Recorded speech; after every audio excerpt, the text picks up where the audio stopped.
little bit later, didn't it? He had another encounter with God. And along the way, he made some mistakes.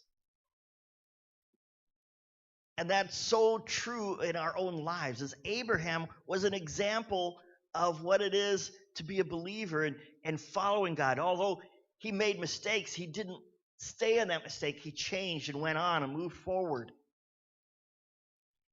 Blessing them the most, that's the one that their family would serve up until the time then there was a famine and they'd move into a different area and then they'd serve a different God. We learn in Joshua that Terah served many foreign gods and idols. The same was true with Abram. But God called him out of that because God wanted to have a relationship with mankind. What was the world like? Well, it's much like the world today, doesn't it? If you read through the recorded events in Genesis, except for the chapters in 1 and 2 of Genesis, the first 11 chapters are one recorded failure after failure after failure. The first man and woman disobeyed God. They were cast out of the garden. Cain murdered his brother Abel, and he lied about it.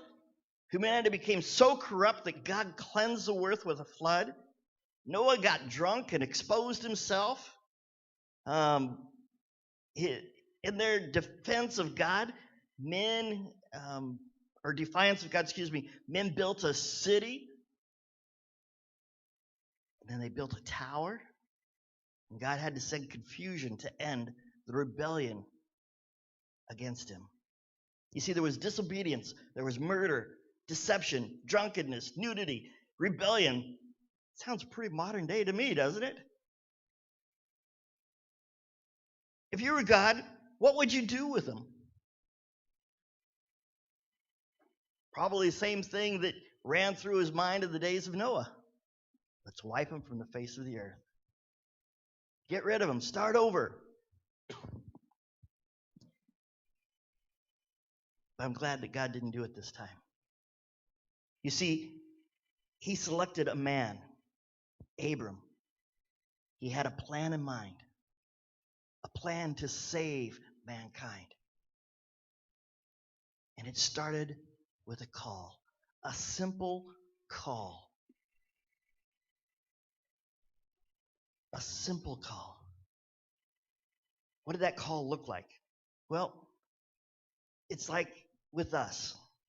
In Ephesians chapter 2, verses 8 and 10, it says this, "For it is by grace that you've been saved through faith, and that not from yourselves. It's a gift of God, not by works, so that anyone can boast."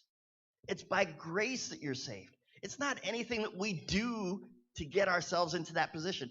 Abraham didn't do anything special. God appeared to him, God called him, and the only thing that he did is said yes. That's all he did. He said yes. It says also in 2 Thessalonians chapter 2, verses 13 through 15, it says, "But we ought to always thank God for you, brothers, loved by the Lord, because from the very beginning God chose you to be saved through the sanctifying work of the Spirit and through belief in the truth.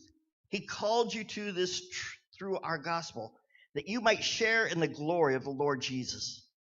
God too called Abraham, out of idolatry. Joshua chapter 24, verse 2 says this, "Joshua said to all the people, 'This is what the Lord, the God of Israel says. Long ago, your forefathers, including Terah, the father of Abraham and Nahor, lived beyond the river and worshipped what? Other gods.'" When he was in the Ur of the Chaldeans, they were in a city that was devoted to Nannar, a moon god. He didn't know the true God at that time. He did nothing to deserve knowing him.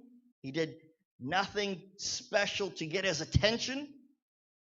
But God graciously, that you have not chosen me, but I have chosen you. Isn't it comforting to know that God has chosen us? Isn't it comforting to notice you were one of the first on his list?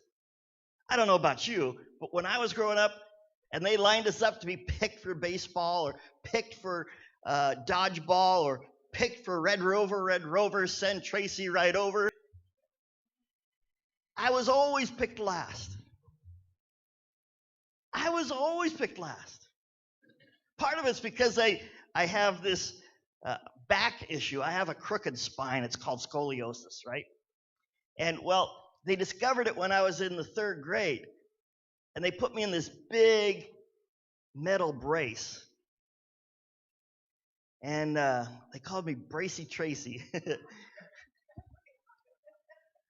So it was kind of hard and awkward. I remember the first time I got the brace. The same day I got the brace was a day that I also had a baseball game.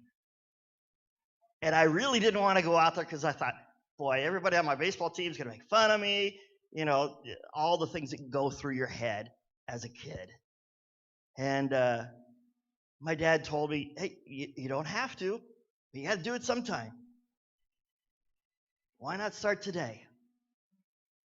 And of course, I went out there, had fun, and, you know, couldn't see my feet in front of me because I couldn't put my head down. And the ball came out there, and I just tried to do everything to catch it up here before it got onto the ground.